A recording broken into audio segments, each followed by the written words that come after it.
Presentasyon ng mga nasabat na paputok ang unang inasikaso ni Chief kanina. Nagbiroan pa nga sila dahil sa pangalan ng paputok na hawak niya. Pero habang hawak ni General ang paputok, mistulang umusok sa lalagyan ng mitsa na agad ding napansin ang katabi niya. Kaya agad nagpanakbuhan ang mga pulis. Biglang nagluwag ang eksena at naitapo na pala sa gitna ng kalsada ang trianggulo na hawak kanina. Lumapit ang isang lalaki na may dalang tubig at sinabuyan ang trianggulo. Noon lang nakahinga ng maluwag ang mga pulis na nagpulasan kanina. Noon na din lang nalaman na di naman pala usok ang nakita nila sa paputok. Natawa na lang si PNP Chief sa nangyari sa kanila.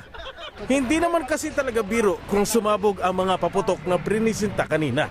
Sobra sa laki, sobra sa timbang, kaya paniguradong sobra sa lakas ang sabog nito.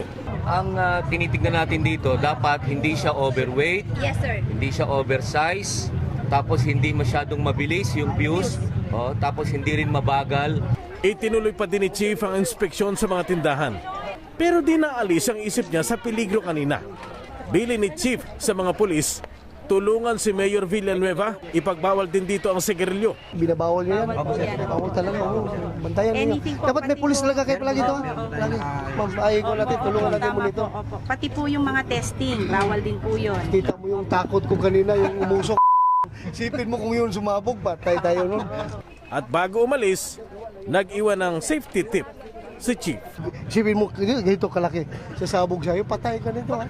Patay ka, kaya talagang iiwas ka talaga. Normal ko yan. Human reaction na safety. Teka, bakit ikaw, George? Hawakan mo? Panonoodin po kita.